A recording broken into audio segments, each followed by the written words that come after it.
Okay, good morning, folks, and welcome back for part two of Racial Equity Through Action and Learning, Laying the Groundwork.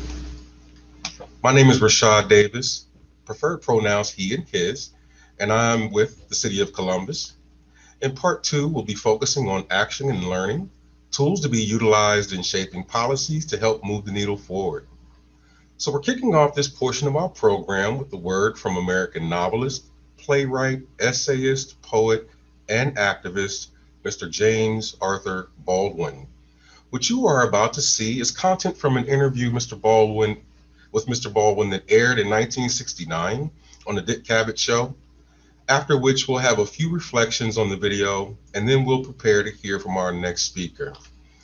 And so I give you James Arthur Baldwin.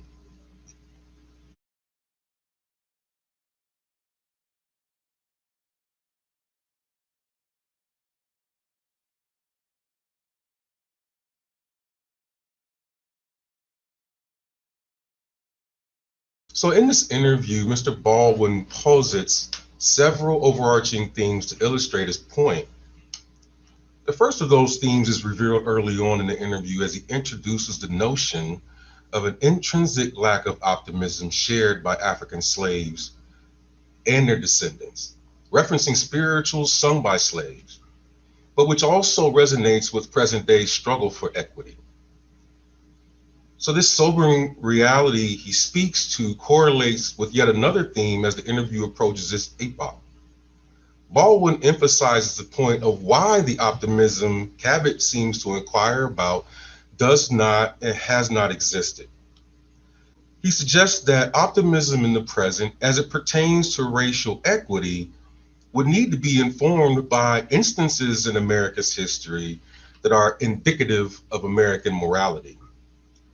Baldwin points out that America does not have the moral credit required for him to be optimistic, that the very people he loves will be saved or protected, if you will.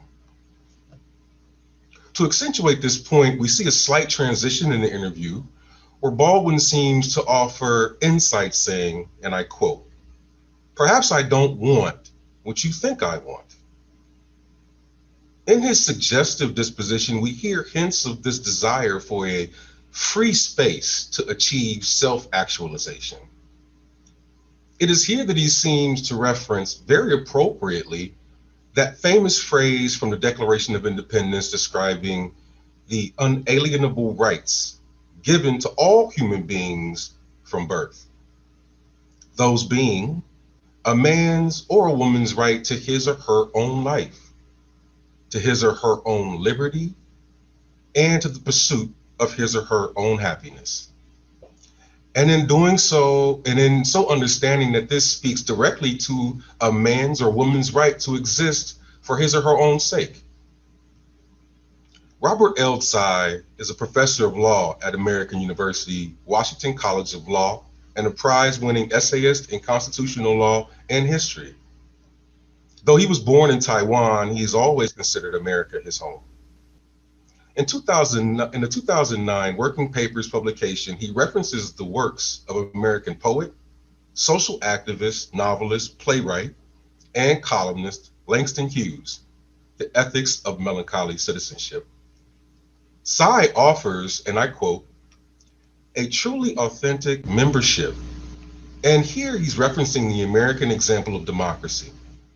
He says that such a membership demands a visceral confrontation of inequity, degradation, and hypocrisy, which are evidence of democratic deficits.